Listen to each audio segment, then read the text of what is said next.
What up, world? Welcome to another episode of Blood Talk Quick Takes. I am your host, Anthony Wright, coming to you from the beautiful and cloudy confines of Atlantic City, New Jersey.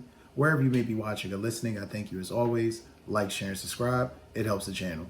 You can check the Blunt Talk Quick Takes exclusively here on Podbean. However, if you're looking to catch more content of the Blunt Talk Sports Podcast, you can check the show out on YouTube, Apple Podcasts, Spotify, Substack, Patreon, and as well as on Trovo.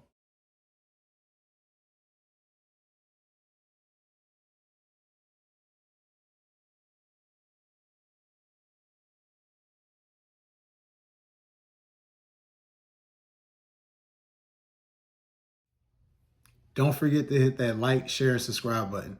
Thanks. Happy to be here with you guys on this beautiful May 15th, 2025. Very exciting day. A little dreary where I'm at, but, still happy to be here with you guys nonetheless. We're going to go over some NBA content. We're going to go over the playoff games from last night. Celtics were able to stave off elimination, winning by 25 points against the Knicks. And the Wolves were able to punch their ticket to the Western Conference Finals, eliminating the Golden State Warriors. So I'll definitely be recapping those games. But before we do, I definitely want to make sure we give a shout out to some friends of the show. If you already know, you watch the show, you already know. I advocate all of you for always to get out whenever you get free time from work. Make sure you spend the most of your time with your friends and family. But most importantly, check out StubHub because right now, especially with the NBA playoffs heating up, this would be the time definitely to punch a ticket, whether to the Eastern Conference, Western Conference Finals, or NBA Finals. There will be a creative ID link within the description box of this video. Also, as well as the NFL schedule release just dropped yesterday. Big news coming out of the NFL. So if you definitely want to catch your team and want to get some tickets, there will be a link in the description box of this video for that as well as Major League Baseball and WNBA tickets. And like I said, StubHub's got a big promotion going on with that, so I definitely implore you to check that out. Also with Viagogo, Billie Eilish is currently touring in the UK, Lady Gaga, Tomorrowland 2025, and as well as the band Oasis. So a lot of things going on. And also, too, if you're in the FC football, Paris Saint-Germain and Inter Milan play on May 31st. So definitely might want to get your tickets before that comes about. So definitely check out StubHub and Viagogo, the number one and number two leading ticket getters in the world for tickets to live events, shows, and concerts. And also, if you're an avid gamer like myself, I implore you to definitely get your gaming on. Check out the description link in the box of this video for PlayStation Direct, Sony PlayStation, more than a game. All right, guys. Well, we're gonna hop right into this content now. The NBA is pretty much getting down to the wire as far as these games, and we all knew with the tragic injury that happened to Jason Tatum the other day that it was going to be paramount for the Celtics to stave off elimination. Jaylen was going to have to step up. The team was going to have to step up, period, for this team to really contend and, can still compete and be able to have a chance to, make it to the Eastern Conference Finals. Essentially, they did stave off elimination last night, winning 127-102 against the New York Knicks. The series is now 3-2. The Knicks still have the lead. Game 6 will be heading back to New York. But before I get into what potentially Game 6 may hold, I want to touch on to last night. First of all, shout out to the Celtics for already having a devastating injury that happened to Tatum, not being sure, not knowing what was going on, how the team would respond, if they would be emotionally prepared for the moment. They were. They did exactly what they were supposed to. Jaylen Brown was electric. He had 26 points, 12 assists, which was huge. 9 of 17 from the field, and he was 3 of 5 from 3, which was 60%. So electric for Jaylen Brown. They needed him. He's one of the leaders on this team. He's the 1A to Jason Tatum's number 1 spot. So this was needed. Also want to give a shout out to Peyton Pritchard and Derek White. These guys were phenomenal for the Celtics last night. Derek White, 34 points. He was 9 of 16 from the field, 7 of 13 from 3. He's one of those guys, too. If he gets going early, watch out because there's not going to be any real way to stop this Boston team if he's going. Also, Peyton Pritchard, like I said, 17 points, 6 of 17 from the field. Now, he was 5 of 14 from 3. He didn't have the great shooting night that he had several nights ago from 3, but it was still needed. It was still, a contribution that, make no mistake about it. Without it, this team would have lost. And it was just a complete team effort. I mean, I want to definitely make sure I give a shout out to guys who don't typically get favor, like Luke Cornett, 10 points, 7 blocks. He had 9 rebounds last night. He was 5 of 5 from the field, electric, played the game of his life. They needed that from him. They need that type of performance from him the rest of the way if they're going to be able to stave off the Knicks and make it to the conference finals. Like I said, and then, Drew Holiday had 14 points. He was 5 of 8. He was 2 of 3 from 5 of 8 from the field, 2 of 3 from 3-point range. So ultimately it was a complete team effort. I mean, Porzingis, he stepped out of the game with a weird, respiratory injury. He's been battling an illness now for a while. They're not saying exactly what it is. I don't want to speculate because I'm not a doctor. It could be a multitude of different things. But however, he's been battling this for a while. He did not finish the game. He only had 1 point, 1 rebound, and he was only out there for 12 minutes. So had difficulty breathing, could definitely understand that. I hope Porzingis is okay. I hope whatever this issue is, it can get rectified possibly in the offseason, because this is kind of crazy that, he's not able to finish games like this because of this illness. But all that being said, going to the New York Knicks, who, and pardon me if I'm, a bit, harsh with this, but they look like they fucking took the night off. They looked like they had in their minds this team was going to be, shot or mentally frayed, and they were going to be able to come in and just do whatever the fuck they wanted to. No. When you take into account the fact that you're down mightily early, you're allowing Boston, just keep this in mind, Boston shot 45% from the field from 3. They didn't shoot that well from the free throw line. Keep in mind, Tatum was out, so, he's one of their biggest free throw shooters. But Derek White, Jaylen Brown struggled a bit from free throw line. So, Boston was hitting their shots. Boston was definitely doing what they needed to do. You're looking at New York. OG Anunoby, 6 points. I mean, what the fuck? 1 of 12 from the field. What the fuck am I going to do with that? Josh Hart had 24 points. He was hella efficient, more efficient than what Anunoby was. But again, Josh Hart's typically the utility guy, but he had 24 points last night, 5 of 9 from 3-point range, and 7 of 15 from the field. Karl Anthony Towns, 19 points, 8 rebounds. Again, 1 of 3 from 3, 5 of 11. Okay, but not great. Mikal Bridges, 9 points. Didn't really get to play the defensive end like the way he would have wanted to. Sucked from the field, 4 of 14 from the field. Not going to get it done. Under 30%. Jalen Brunson fouled out. Him and Karl Anthony Towns was battling with foul trouble, so that definitely didn't help the Knicks situation. But Brunson had 22 points. He was 7 of 17 from the field. He was cold from 3. He only had he was 1 of 4. And then Miles, McBride with 11 points. You got a couple fillers in it, but that's not the effort that you were expecting from the Knicks to potentially close out Boston in their home. But it's okay. I mean, this is kind of like what we expected. We expected the Knicks were going to try to do this in Game 6.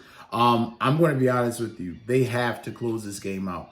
From what I saw last night, for you not to have Jason Tatum and you to beat this team by 25 points, that tells me again what it's been all series. Boston's a better team. They just haven't been closing this series out.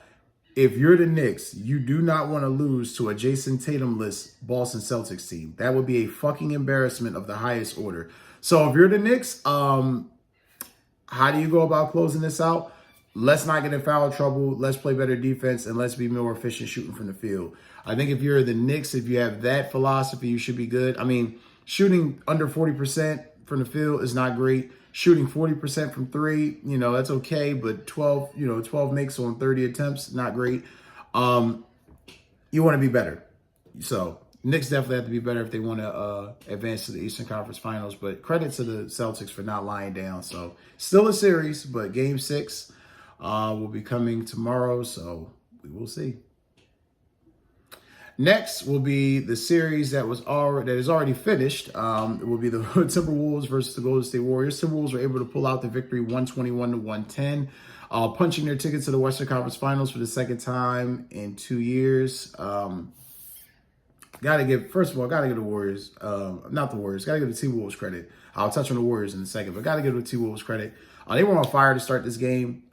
They came out there with a mindset that they want to close this team out. They were not playing with their food. You could clearly see that from the beginning.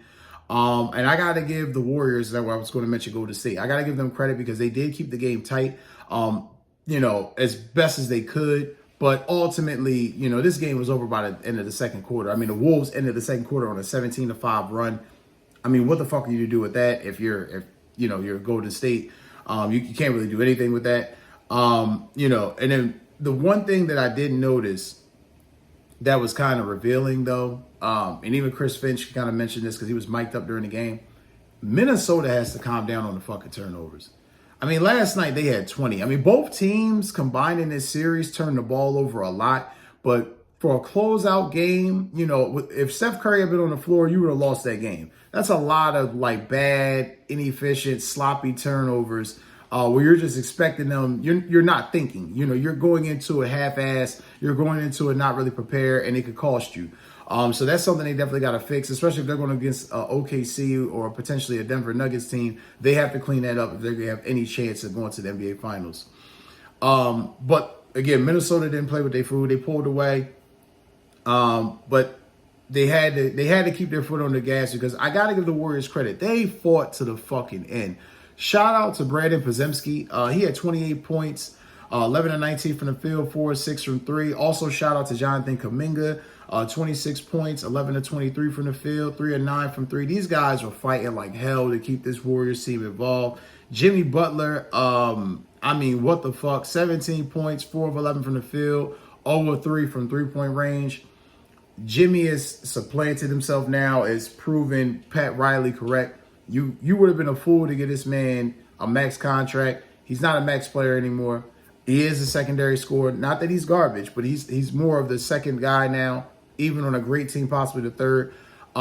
It was a lot to really expect him to carry this team, but the fact that he's not really a volume shooter and you had to really rely on Brandon Podziemski and Kuminga really to carry this team says a lot. Which leaves his future in limbo. I'll touch on that in a second, but nonetheless, if you're the Warriors, you didn't really shoot well from 3. 11 to 39. You fought like hell.